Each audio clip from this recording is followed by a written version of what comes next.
कथावाचक पंडित प्रदीप मिश्रा का राधा रानी विवाद उज्जैन तक पहुंचा। कोर्ट तक जाने की हुई बात। नाक रगड़कर माफी मांगे पंडित मिश्रा। राधा रानी का विवाद उज्जैन तक पहुंचा। कोर्ट जाने तक की बात। कथावाचक पंडित प्रदीप मिश्रा के राधा रानी विवाद में अब गुरु सांदीपनी के वंशज भी कूदे। उन्होंने पंडित मिश्रा से नाक रगड़कर माफी मांगने की मांग की है। साथ ही चेतावनी दी है कि अगर मिश्रा ने मथुरा जाकर प्रेमानंद महाराज से माफी नहीं मांगी तो वे अपने विद्युत परिषद से बात कर कोर्ट जाएंगे। उज्जैन शहर को भगवान महाकाल और भगवान कृष्ण की नगरी कहा जाता है। दरअसल भगवान श्री कृष्ण ने उज्जैन के गुरु सांदीपनी आश्रम में रहकर महर्षि सांदीपनी जी से 64 दिन में 64 कलाओं का ज्ञान अर्जित किया था। इस दौरान भगवान उज्जैन में ही रहे थे, इसलिए इस सांदीपनी आश्रम में बड़ी संख्या में भक्त दूर दूर से दर्शन करने आते हैं। पंडित और कथावाचक प्रदीप मिश्रा ने कहा कि राधा रानी बरसाने की नहीं है, वह उनके पिताजी का कचहरी था। वह साल में एक बार कचहरी आती थी।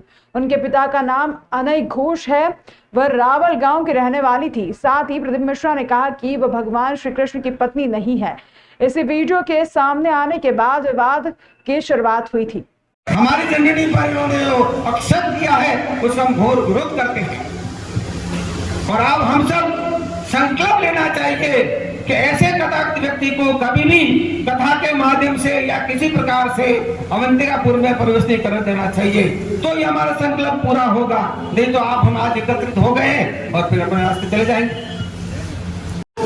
ज्ञाता में तथ्य है कि राष्ट्रीय स्तर पर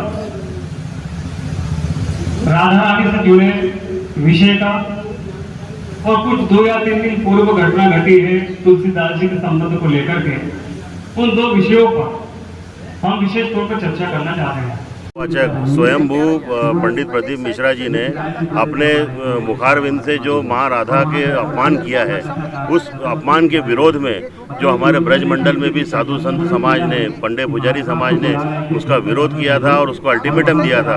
वैसे ही आज उज्जैन अवंतिका नगरी में आज हमारे सीधे साधु संत समाज के लोग, हमारे साधु संत समाज के श्रद्धा महाराज जी आने, साधुगण सब, तीर्थ पुरोहित महासभा के लोग, गुजर गौड़ ब्राह्मण समाज के लोग, समस्त ब्राह्मण समाज के लोग और यहाँ पर हिंदू जागरण मंच, सभी लोग यहाँ पर आज इकट्ठे हुए हैं और उन्होंने प्रदीप मिश्रा का पुरजोर विरोध किया है। जो कि आपने अभी बोला स्वयं महाराज जी ने कि जैसा विरोध ब्रज में हुआ है, इसको 4 दिन का अल्टीमेटम दिया है, वैसे ही प्रदीप मिश्रा को हम 7 दिन का अल्टीमेटम देते हैं कि माँ राधा रानी के मंदिर में जाके साष्टांग दंडवत कर, नाक रगड़ कर माफ़ी मांग, तभी हम उसको माफ़ करेंगे, नहीं तो वो माफ़ी योग्य नहीं है। और आगे की अगर कुछ कार्रवाई करना पड़ी तो हम उसको यहाँ पर किसी प्रकार का उज्जैन में प्रवेश नहीं होने देंगे और ना ही उनकी कोई कथा होने देंगे। श्री कृष्ण की शिक्षा स्थली यहाँ पर भगवान कृष्ण की शिक्षा है। उज्जैन में अगर प्रतिबंध हो जाएगा तो कृष्ण की शिक्षा स्थली में कैसे आ सकते हैं? अगर वो फिर भी बलपूर्वक घुसेंगे तो उसको बलपूर्वक जवाब दिया जाएगा। श्री प्रदीप मिश्रा के द्वारा जो तथाकथित बयान या जो टिप्पणी की गई है राधा जी के बारे में, तुलसीदास जी के संबंध में, तो ये हमारे सनातन धर्म के लिए एक क्षति का विषय है कि जो कि राधा रानी का जो निंदा कर रहे हैं, वो अपने मस्तिष्क पर जो तिलक लगाते हैं वो तिलक ही राधा रानी का है। जो कि आप लोगों को ज्ञात ना हो तो मैं बताता हूँ, वो जो पुष्टि मार्ग से ही उन्होंने दीक्षा ली और पुष्टि मार्ग में राधा कृष्ण के अलावा दूसरे कोई इष्ट नहीं, जो अपने इष्ट का नहीं वो किसी का नहीं हो सकता।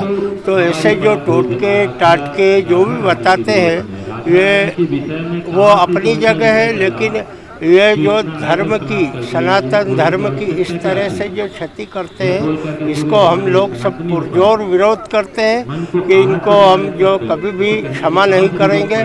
और मैं ऐसा हमारे जो आज साधु संत पंडे पुजारी सभी संयुक्त रूप से आज जो है उनका विरोध करते हैं कि उज्जैन शहर या और भी मध्य प्रदेश का कोई शहर या अन्य जगह उनको कथा करने का ही अधिकार नहीं, जो कि अपने जिसके नाम से उनने दीक्षा ली है। और जो तुलसीदास जी के संबंध में इस तरह की विडंबना आज हमारे हिंदू समाज की विडंबना है। कथा जो है, कथा व्यास पर उनको बैठने का अधिकार भी नहीं है। कि जो उनको इस तरह की, और वो जो है जो माफ़ी मांगे, जो भी संत समाज है, पंडित पुजारी है, सभी से वो एक जो है संयुक्त रूप से अपनी वाणी का जो उन्होंने दुरुपयोग किया है उसके लिए क्षमा प्रार्थना। उज्जैन के नीलगंगा थाना क्षेत्र में रहने वाली 10वीं की एक छात्रा सप्लीमेंट्री का पेपर देना भूल गई तो दुखी होकर उसने जहर खाकर आत्महत्या कर ली। परीक्षाओं के दौरान आजकल छात्राओं का सभी तरह से ध्यान रखने के बावजूद भी परिजन बच्चों का तनाव कम नहीं कर पा रहे हैं और तनाव के चलते ही बच्चे जानलेवा कदम उठा रहे हैं। दरअसल वर्षा परमार पिता लक्ष्मी नारायण 18 वर्ष निवासी प्रेमनगर गदापुलिया 10वीं की छात्रा थी और परीक्षा में उसे सप्लीमेंट्री आई थी। सप्लीमेंट्री की परीक्षा की तारीख उसे पता नहीं चल पाई और वह सप्लीमेंट्री की परीक्षा देना भूल गई। जब उसे इस बात का पता चला कि उसकी सप्लीमेंट्री की परीक्षा हो चुकी है तो दुखी होकर वर्षा ने मंगलवार दोपहर जहरीला पदार्थ खा लिया। अचानक तबीयत बिगड़ने पर परिजन उसे निजी अस्पताल लेकर पहुंचे, जहां आज सुबह उसकी मृत्यु हो गई। अचानक हुई इस पूरे हादसे से पूरा परिवार गमगीन और सदमे में है। ये 10वीं की सप्लीमेंट्री आई थी, उसमें फॉर्म भरा था सप्लीमेंट्री का, उसमें एग्ज़ाम नहीं दे पाई। फिर पता लेट पड़ा एग्ज़ाम देने के दौरान, तो फिर उन्होंने डिप्रेशन में आए और ये कर लिया। उन्होंने क्या कर लिया?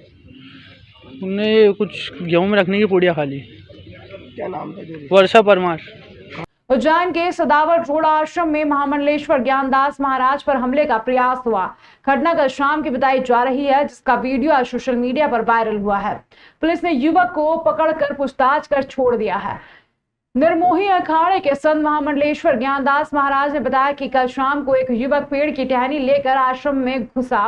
उन्हें देखकर अपशब्द कहने लगा, डंडे से हमला की कोशिश की। फावड़े से मैंने अपना बचाव किया, से आश्रम से बाहर किया तो उसने बैग से चाकू निकालकर दोबारा हमले की कोशिश की। उसको पकड़ना चाहा तो वह बड़नगर रोड की ओर भाग निकला। 108 पर कॉल कर पुलिस को जानकारी दी। पुलिस ने उसे पकड़ लिया है। महाकाल थाना पुलिस के मुताबिक आरोपी की दिमागी हालत ठीक नहीं है, उसे चेतावनी देकर छोड़ दिया गया है। इधर ज्ञानदास महाराज ने घटना को सोची समझी साजिश बताया है। अभी कल मंगलवार की घटना है, 5 बजे की।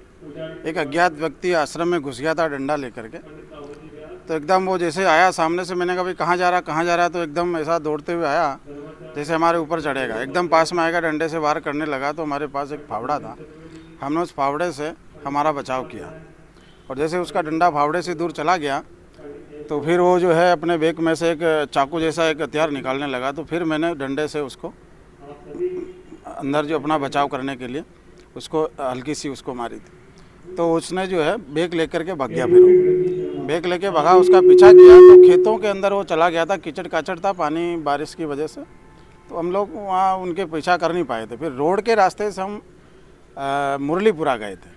तो मुरलीपुरा से वो बड़नगर रोड पे पोल्ट्री फार्म के जो कुछ बने हुए उसके वहाँ छिपा हुआ था। तो पुलिस ने वहाँ पे पुलिस भी आ गई थी, उसको वहाँ पे उसको गिरफ्तार करवाया। क्या कुछ बताया उसने? उसने उलूल जुलूल बातें कर रहा था, वो मतलब घुमा फिरा के बात कर रहा था।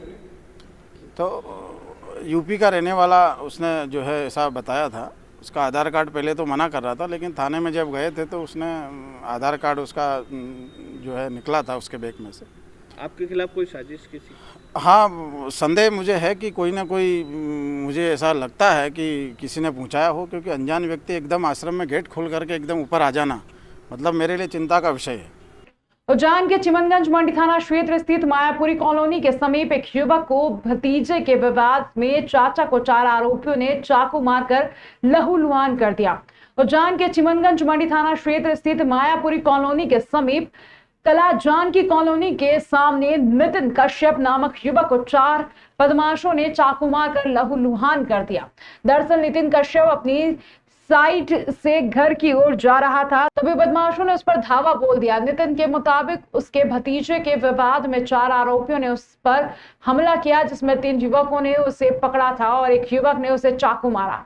चाकू मारने के बाद आरोपी वहां से भाग निकले। उसके बाद क्षेत्रीय वीडियो की मदद से नितिन को जिला चिकित्सालय में भर्ती किया गया, जहां उसका उपचार जारी है।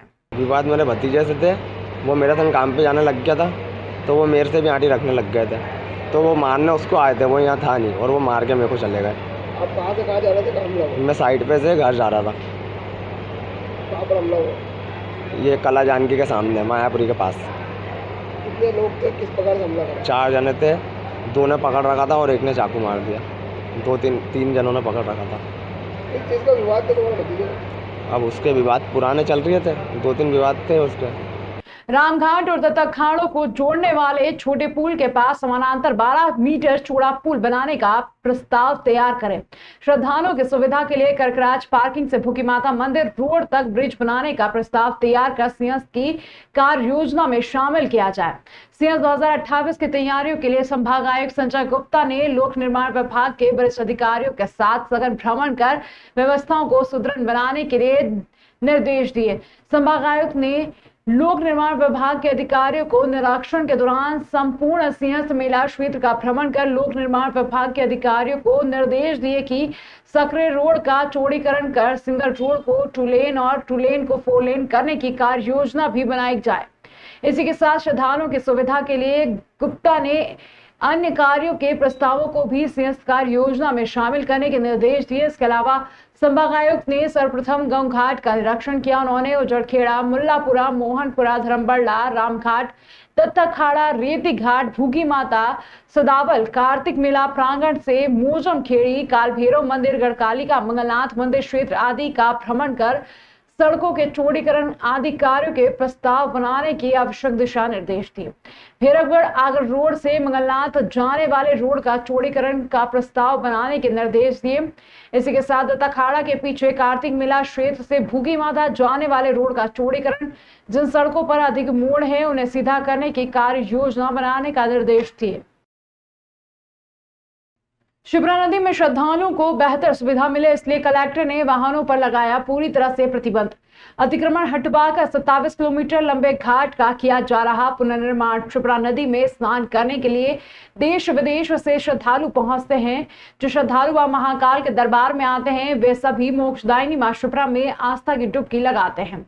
लेकिन कई दिनों से घाट पर हो रहे अतिक्रमण और अवैध पार्किंग के चलते श्रद्धालुओं को परेशानी का सामना करना पड़ रहा था, जिसको लेकर उज्जैन कलेक्टर ने वाहन पार्किंग पर पूरी तरह से प्रतिबंध लगा दिया है। साथ ही घाट और आसपास लगने वाली दुकानों को भी हटाकर अतिक्रमण मुक्त कर दिया है। कलेक्टर ने बताया कि आने वाले समय में सीएस 2028 का मेला लगेगा और ऐसे में अधिक संख्या में श्रद्धालु नहान के लिए उज्जैन के शिप्रा घाट पर पहुंचेंगे। इसको लेकर 27 किलोमीटर लंबे घाट को निर्माण करने का काम शुरू कर दिया गया है, जिससे आने वाले श्रद्धालुओं को घाट पर बेहतरीन सुविधा मिले।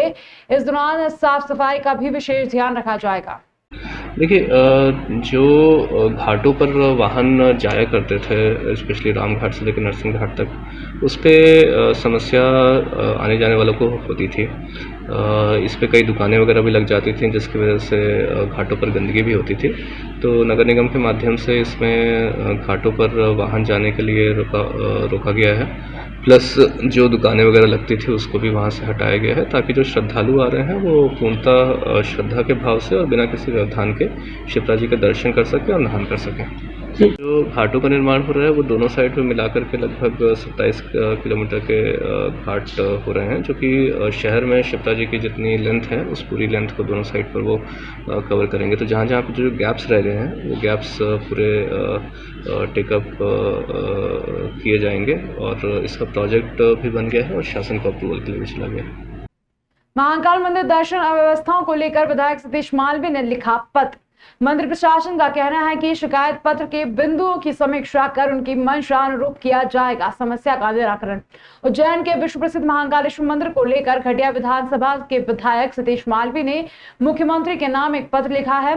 पत्र में विधायक ने मुख्यमंत्री से यह मांग की है कि मंदिर की व्यवस्थाओं को जिला प्रशासन सुचारू रूप से संचालित नहीं कर पा रहा है, इसलिए सरकार को इस विषय पर कदम उठाना चाहिए। मैंने अपने पत्र के माध्यम से माननीय मुख्यमंत्री जी से निवेदन किया है कि काफी दिनों से समाचार पत्रों के माध्यम से या आसपास के हमारे कई सारे लोगों के माध्यम से पता चल रहा है कि श्रद्धालुओं के साथ थोड़ी कठिनाई आ रही है दर्शन करने में, उनको असुविधाएं हो रही है, कई तरह की शिकायतें प्राप्त हो रही थी। निश्चित ही चूंकि हम सब लोग जनप्रतिनिधि लोग हैं, समाज सेवी लोग हैं, समाज में बैठने वाले लोग हैं, हम सब लोगों का नैतिक दायित्व बनता है, कर्तव्य बनता है कि इस प्रकार की जो अव्यवस्था को दूर करने के लिए हम बात करें। निश्चित ही मैंने माननीय मुख्यमंत्री जी से निवेदन किया है कि वो इसमें स्वयं इसमें कुछ मार्गदर्शन नीचे के अधिकारियों को मार्गदर्शित करेंगे और यहाँ की व्यवस्थाओं को सुधारने का काम करेंगे। लेकिन एक बार जरूर कहना चाहूंगा, क्योंकि परिवर्तन करना चाहिए। कई सारे लोग 10-10 सालों से एक ही जगह बैठे हुए हैं। जब एक ही व्यक्ति 10 सालों तक बैठता है तो उसका जाल बनता है और उस वजह से इस प्रकार की अव्यवस्था होती है, जिससे श्रद्धालुओं के ऊपर हम उज्जैन की जो छवि है उसका गलत असर पड़ता है और हमारी छवि दुर्मीन होने का काम होता है। मैंने निवेदन किया है कि इस प्रकार की जो अव्यवस्थाओं को दूर किया जाना चाहिए, दर्शन व्यवस्था सुलभ होना चाहिए और हमारे उज्जैन की छवि जो अंतर्राष्ट्रीय राष्ट्रीय स्तर पर है वो अच्छी जाना चाहिए। इस पूरे मामले को लेकर मंदिर प्रशासन मृणाल मीणा का कहना है कि विधायक मंदिर व्यवस्थाओं को लेकर जो पत्र लिखा है उनके शिकायत पत्र के बिंदुओं की समीक्षा की जाएगी और उनकी मंशा के अनुरूप समस्या का निराकरण किया जाएगा।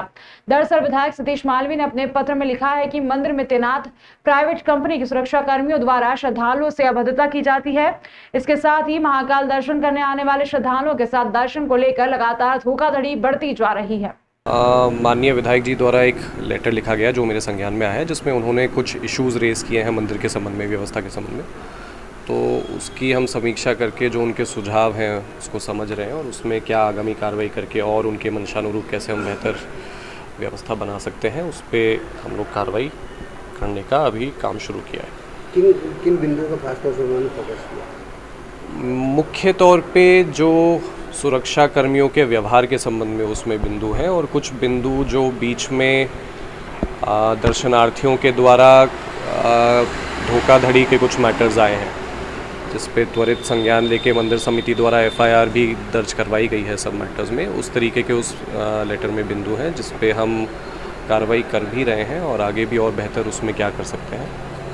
मध्य प्रदेश औद्योगिक विकास निगम के कार्यकारी निदेशक और अपर कलेक्टर राजेश राठौर और उनकी टीम के प्रयास अब रंग दिखाने लगे हैं। लंबे समय से राजेश राठौर विक्रम उद्योगपुरी में बड़े प्लांट लाने का प्रयास कर रहे थे ताकि सरकार और मुख्यमंत्री डॉक्टर मोहन यादव की मंशा अनुसार लोगों को बड़ी संख्या में रोजगार दिलाया जा सके।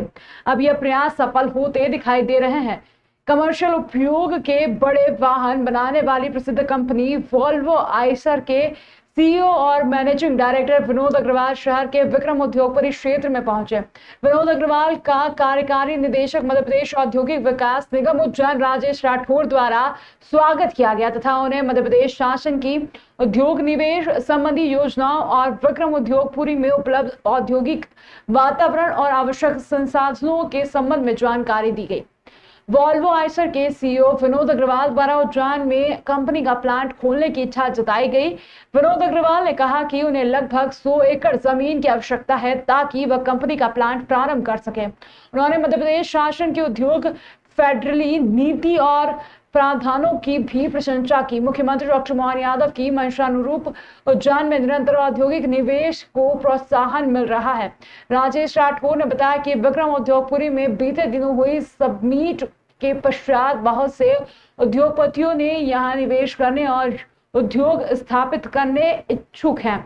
इसके लिए उनकी टीम सभी प्रयास कर रही है। जैसा कि आप जान रहे हैं कि माननीय मुख्यमंत्री जी के नेतृत्व में उज्जैन को किस प्रकार से औद्योगिक पटल में एक बड़ा नाम किया जाए, इसके लगातार प्रयास चल रहे हैं। और मार्च में जो माननीय मुख्यमंत्री जी के निर्देश से जो इंडस्ट्री कॉन्क्लेव हुआ था उज्जैन में, काफ़ी सफल रहा था और उसमें काफ़ी इंडस्ट्रीज़ को उज्जैन के जो भी पोटेंशियल है उसके बारे में अवगत कराया गया था। तो इसी कड़ी में बहुत सारी इंडस्ट्रियाँ अप्रोच कर रही है और कल जो विनोद अग्रवाल जी जो कि वोल्वो आइसर के एक बहुत बड़ी कंपनी है भारत की ऑटोमोबाइल सेक्टर में, उनके MD यहाँ पधारे थे। उन्होंने पूरे इंडस्ट्रियल एरिया को देखा, इंफ्रास्ट्रक्चर की सराहना की और उन्होंने भी इच्छा जाहिर की है कि वो भी एक बड़ा प्लांट अपना जो भी फ्यूचर का एक्सपेंशन करना चाह रहे हैं वो यहाँ पे करेंगे। तो हमने जो भी उपलब्ध लैंड है उनको दिखाया है और पूरा आश्वस्त किया है कि अगर आप इन्वेस्ट करते हैं तो जो भी हर संभव सहायता है शासन की तरफ से या विभाग की तरफ से वो की जाएगी। कलेक्टर नीरज कुमार सिंह द्वारा मंगलवार को प्रशासनिक संकुल भवन के द्वितीय तल स्थित सभा कक्ष में विभिन्न मामलों में जन सुनवाई करते हुए प्रकरणों का समस्याओं का मौके पर ही निराकरण किया। संबंधित विभागों के अधिकारियों को भी जन सुनवाई में आए आवेदनों का त्वरित निराकरण करने के निर्देश दिए गए। घटिया निवासी अभय कुमार ने आवेदन दिया कि उनके स्वामित्व की कृषि भूमि घटिया तहसील के ग्राम उज्जैनिया में स्थित है। भूमि का सर्वे नंबर रिकॉर्ड में गलत दर्ज किया गया है, अतः आवेदक की भूमि के नक्शे में ऑनलाइन सुधार किया जाए तथा मूल नक्शे के आधार पर भूमि का बटांकन किया जाए। इस पर एसडीएम घटिया को तत्काल कृषि भूमि का रिकॉर्ड सुधराने जाने के निर्देश दिए गए। ग्राम लेकोड़ा तहसील उज्जैन के सभी ग्रामीणों ने शिकायत की कि गांव के एक व्यक्ति द्वारा वर्षाकाल के दौरान पानी की निकासी करने वाले नाले पर मुरम डाल दी गई है। इस वजह से आगामी दिनों में बारिश के दौरान पानी लोगों के घरों और खेतों में आएगा और स्थानीय निवासियों को बहुत असुविधा होगी। इस पर तहसीलदार उज्जैन को आवश्यक कार्यवाही करने के निर्देश कलेक्टर द्वारा दिए गए। चकमेट निवासी दुलेचंद मारू ने आवेदन दिया कि ग्राम सुरासा तहसील घटिया के साहब खेड़ी जलाशय की नहर पर एक दबंग व्यक्ति द्वारा सिंचाई विभाग की नहर पर अवैध रूप से सड़कों का निर्माण कर लिया गया है।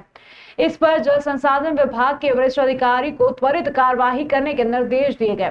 इसी प्रकार कलेक्टर सीईओ जिला पंचायत मृणाल मीना, अपर कलेक्टर महेंद्र सिंह कवचे एवं अन्य अधिकारियों द्वारा अन्य मामलों में जन सुनवाई की गई। जन सुनवाई में आज काफ़ी लोग आए थे। विशेष तौर पर बोनी का समय है, तो बोनी के समय पर सीमांकन को लेकर के और रास्ता विवाद को लेकर के लोग आते हैं। तो इसी प्रकार की चीज़ें मुख्य रूप से जन सुनवाई में आई हैं, जिसमें कि इस बार हम लोग सीमांकन सप्ताह भी चला रहे हैं और लोगों का सीमांकन त्वरित गति से कराने का प्रयास हो रहा है और रास्ते खुलवाने का भी प्रयास हो रहा है। तो ये जो सभी शिकायतें आई हैं, इनका निराकरण एक सप्ताह में करेंगे।